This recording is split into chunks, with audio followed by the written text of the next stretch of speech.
여러분 안녕하세요.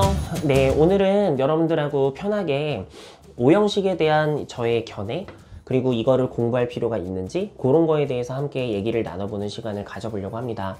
자, 일단 먼저 말씀드리고 싶은 부분이요.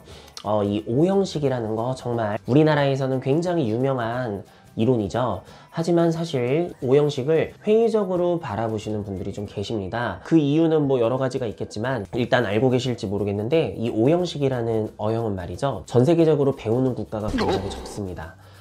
우리나라랑 일본하고 대만 그 외에는 있긴 있을 건데 저도 정확히 모르겠는데 아무튼 주류는 아니에요. 그거 이제 증거가 이제 저도 이제 대학교에서 그 영어 원서를 이용해서 문법을 배웠었지만 제가 이제 그때 배웠었던 책 중에 Grammar in Use하고 그리고 요분 이거 되게 유명하거든요. 이걸 가지고서 이제 문법 수업을 들었었어요. 그리고 하나 더 있긴 있었는데 그건 좀 특이한 원서라서 그건 좀 기억이 잘 안 나고 한 3권 정도를 영문법 원서를 봤는데 그 3개 다 오형식이라는 이 형식이 아예 언급도 되어 있지 않습니다. 이 말 들으면 되게 황당하죠. 아니 그러면 외국인들도 배우지도 않는 오형식을 우리가 배울 필요가 있는 거냐, 뭐 이런 생각이 드실 수 있습니다. 충분히 그런 생각 드실 수 있죠. 그럼 일단 오형식이라는 걸 우리나라에서 왜 배우고 있는지부터 얘기를 좀 드려볼게요.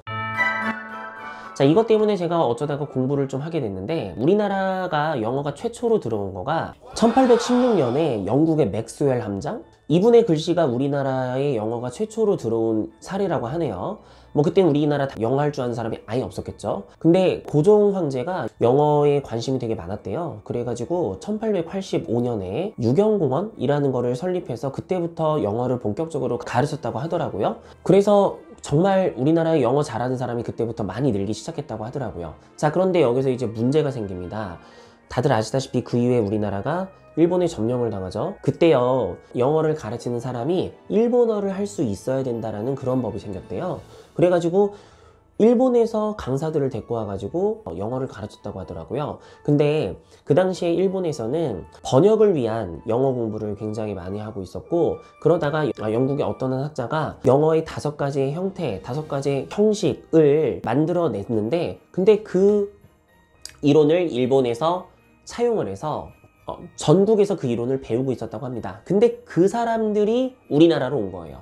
그래서 우리나라에 그때 오형식이 퍼지기 시작했다고 합니다. 모든 사람들이 오형식을 배웠다고 하네요. 그게 유래죠. 그게 뿌리 깊게 들어와서 해방이 된 이후에도 계속 오형식을 배우고 있는 거라고 합니다. 그래가지고 우리나라랑 일본하고 대만이 오형식을 배우는 게 아닌가 싶어요. 다른 나라 있는 거 아시면 저한테 좀 알려주세요. 잘 몰라가지고 저도. 그렇다면 이 얘기만 들으면 오형식 쓰잘데기 없는 거 아니야? 그거 배워야 돼? 이런 생각이 드실 수도 있을 것 같아요. 그런데 제가 이게 일본에서 왔다고 하지만 일본 사람이 만든 건 아니거든요. 그래가지고 이 오형식을 그냥 제가 공부를 해본 결과 알고 있으면 편합니다. 전 그래서 알려드리려고요. 여러분들 영어 문장 이해하는데 분명히 도움이 되거든요.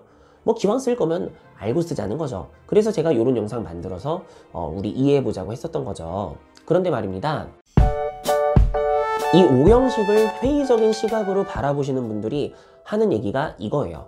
전 그리고 이 부분에 굉장히 공감을 합니다. 한번 들어보시죠. 여러분, 1형식은 주어 동사로 완전한 문장이라서 SV로 문장이 이루어져 있는 거를 얘기한다고 들었죠? 근데요, 저도요, 사실 처음 5형식 배웠을 때 되게 의아했었거든요. 그 당시에 저 가르쳐줬던 선생님이 1형식이라고 알려줬었던 예문이 이거였어요. I go. 자, 여러분들 이거 보면 어떠세요? 이 문장이 완전하게 느껴지시나요? 읽어보십시오. 한국말로 나는 간다. 어떠신지요? 자, 이건 어떠세요? I sleep. 나는 잠을 자요. 이거는 그렇게 안 어색한데 나는 간다. 이거 좀 이상해요. 맞죠? 뭐가 있으면 좀 더 의미가 완전한가요? 그쵸? I go there. 어때요? 나는 거기로 가요. 나는 거기에 갑니다. 훨씬 괜찮죠? 이게 있어야 의미적으로 훨씬 적절하고 내용이 전달이 잘 되지 않습니까? 자, 이겁니다. 오형식 회의론을 말씀하시는 분들은 이거를 특히나 되게 많이 말씀하시더라고요. 저 굉장히 동의합니다. 저도 그렇게 생각해요. I go만 두면은 이상해요. 네, there까지 있어야지 의미적으로 완전하죠. 그죠? 그래서요, 이런 것들도 형식화해서 이렇게 I go 다음에 필수적으로 부사가 쫓아와야 되는 경우 이거를 육형식이라고 정의를 내려가지고 또 형식을 7형식까지 보는 그런 시각도 있습니다. 전 굉장히 그것도 맞다고 생각합니다. 다만 이것은 보는 시각의 차이인 거죠. 무슨 말이냐면은 문장의 구성 성분에서 문장의 그러니까 구성 요소로만, 즉 문장의 기본 뼈대로만 형식을 나누고 있는 게 5형식이라고 보시면 되고, 이렇게 의미적으로 의미에 초점을 둬서 형식을 나눈 거를 6형식, 7형식 뭐 이런 거라고 생각을 하시면 되겠습니다. 그래서 사실 이런 것도 있죠. 보세요. I put the book. 이것도 분명히 주어 동사 목적으로 3형식, 분명히 완전한 문장이겠지만 하지만 이것도 마찬가지입니다. 나는 그 책을 놨어 하면은 자동으로 뭐가 궁금하세요? 맞아요. 어디에? 이게 궁금하지 않나요? 그래서 I put the book on the desk 이런 게 있어야지 의미적으로 괜찮잖아요. 네, 그러면 여기서 on the desk는 꼭 있어야 되는 놈이죠. 의미적으로 봤을 때 이거를 또 형식화해 가지고 또 구분할 수도 있겠죠. 무슨 말인지 이해되시죠? 네, 이런 식으로 보는 시각에 따라서 뭐 5형식이라는 것도 있고 아닌 것도 있는 겁니다. 난 이런 게 다 싫은데요 하면 뭐 안 하시면 되죠. 근데 저는 기왕 어차피 이 영상 들으시는 거 5형식 관심 있다라는 거니까 알고 있으면 좋다라는 게 그냥 제 의견입니다.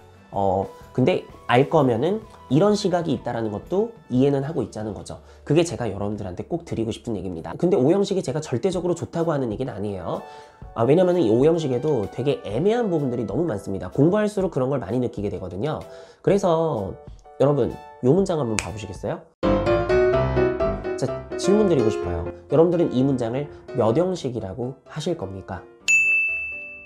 자, 보세요. 이 밑에 문장 봐보시면은 He is kind. 이거는 he가 주어고 is가 동사, kind가 형용사로 보어입니다. 자, 그럼 이건 우리 뭐라 그래요? 2형식이라고 하죠. 이건 너무너무 당연한 얘기예요. 하지만 요 he is loved를 잘 보십시오. 어떤 분은 he가 주어다, 그리고 is가 동사다, 그 다음에 뒤에 나온 loved는 pp인데 pp는 문장에서 형용사의 역할을 하니까 결론적으로 어차피 이 loved라는 애가 사랑받는 이란 뜻으로 he를 꾸미고 있으니까 요거는 형용사 보어다. 즉 이거는 2형식이다 라고 보는 시각이 있을 수 있고, 무슨 소리냐, 너 BPP 모르냐, BPP가 수동태 아니냐, 그러면은 he가 주어고 is loved 이건 통째로 동사다. 그러니까 그는 사랑받는다. 이거는 주어 동사만 있는 1형식이다. is loved가 통째로 동사니까 라고 보는 시각이 있는 거예요. 여러분들은 이 둘 중 어떤 분석이 맞다고 보십니까? 둘 다 맞죠. 다 일리 있는 말 아닌가요? 이렇게 볼 수도 있고 저렇게 볼 수도 있겠죠. 뭐예요? 뭐 이렇게 애매해요? 아니 뭐 애매하냐면 그냥 여러분들 마음대로 생각하세요. 둘 다 맞아요. 전 둘 다 맞다고 생각합니다. 다만 알고 있자는 거죠. 이렇게 보는 시각도 있고 저렇게 보는 시각도 있다. 실제로 이거를 통째로 동사로만 설명하시는 분이 계시고, 이거를 동사고 요 뒤에 있는 거 형용사 보어로 주어를 설명한다, 이렇게 설명하는 분도 계세요. 근데 저는 후자입니다. 저는 이걸 형용사 보어로 봐서 주어를 설명하는 게 훨씬 유연하게 영어 문장을 이해할 수 있는 것 같아서 이 시각을 꼭 보여줘요. 왜냐면은 꼭 여기서 수동태가 is loved만 수동태가 아니거든요. 여기에 becomes 아니면 여기에 get 이런 다른 동사가 들어가도 돼요. 왜요? He becomes kind, he gets kind 이게 되거든. 마찬가지로 얘도 그게 되니까 어차피 이 형식으로 동사가 사용될 때 형용사 보어가 올 자리에 pp가 올 수도 있거든요. BPP만 수동태 동사다라고 생각을 해버리면 이런 부분에서 헷갈려 하시기 때문에 저는 요 시각을 인정을 하고 요걸 꼭 알려주는 편입니다. 알겠죠? 네, 요게 제 시각이에요. 저는 이렇게 알고 있는 게 훨씬 낫다고 생각을 해서 이렇게 설명을 드리고 있습니다. 자, 제가 말하고자 하는 이 시각에 대한 얘기 이해되시죠? 그래서 이거를 이해를 잘 하시라고 제가 조금 더 추가적인 얘기를 드려보면요. 보세요. 자, 이 내용을 한번 잘 생각해 보세요. 아, 커피가 정말 마시고 싶어. 근데 커피가 없다. 라는 말. 두 번째. 아, 볶음밥 좀 해 먹을까? 아, 근데 볶음밥 재료가 없다. 라는 말과 마지막 세 번째. 이거 제가 군대에서 있었던 일인데 야외 훈련을 나갔거든요. 그래서 식판에다 밥을 이렇게 담아줬는데 아니 숟가락 젓가락이 없는 거예요. 그래서 제가 그랬죠. 야, 어이가 없다. 네. 자, 지금 말씀드린 요 세 문장. 커피가 없다, 재료가 없다, 어이가 없다. 자, 우리 받아들이는 느낌이 다르죠. 근데 분명히 생긴 건 똑같단 말이에요. 커피가 없어. 재료가 없어. 어이가 없어. 맞죠? 하지만 우린 마지막 문장을 전혀 다르게 받아들이고 있죠. 뭐로요? 이 어이없다라는 게 황당하다. 어떻게 이런 일이 있을 수 있지? 라는 느낌의 우리가 맨날 쓰는 말이죠. 굉장히 유명한 말이죠. 근데 사실 이 어이가 없다라는 말이 어이가 뭐냐면 여러분들 말 그대로 커피가 없다 재료가 없다처럼 어이가 없는 거예요. 이 어이가 뭐냐면은 맷돌 있죠, 맷돌. 맷돌의 손잡이의 이름이 어이랍니다. 그래서 어이가 없다면 맷돌을 돌려야 되는데 어이가 없는 거죠. 그래서 어이가 없는 거예요. 뭔 말인지 알겠습니까? 거기서 온 말이래요. 근데 이게 뭔가 입에 착착 달라붙었는지 아직도 씁니다. 맷돌 쓴 거면 언제겠어요? 그 옛날일 건데 지금도 이 말을 쓰고 있다는 거가 이게 언어가 한번 굳어지면 얼마나 크게 끝까지 오느냐에 또 어떻게 보면 증거죠. 그쵸? 자, 그러면 여러분들 외국인들이 우리나라 말을 공부한다고 칩시다. 그럼 그 외국인한테 이 표현을 설명을 할 때 커피가 없다, 재료가 없다, 어이가 없다를 보여주고 이 어이가 없다라는 표현은 이런 유래로 나왔다라는 요 자초지종을 설명하고 외국인들한테 설명을 하면 아, 그래서 그렇구나 하고 걔네들이 이해를 잘 하지 않을까요? 이건 저의 견해예요. 그래서 저는 이런 유래를 풀어서 설명하는 걸 굉장히 좋아하고 그리고 이해를 시키고 싶어 하기 때문에 이런 설명을 항상 추가적으로 하고 있습니다. 알겠죠? 앞으로도 계속 그럴 거고요.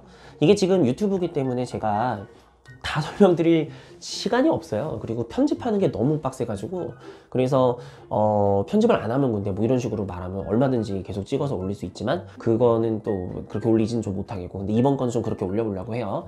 따라서 저는 이런 방향의 설명이 좋아요. 앞으로도 이렇게 설명을 드릴 거고요.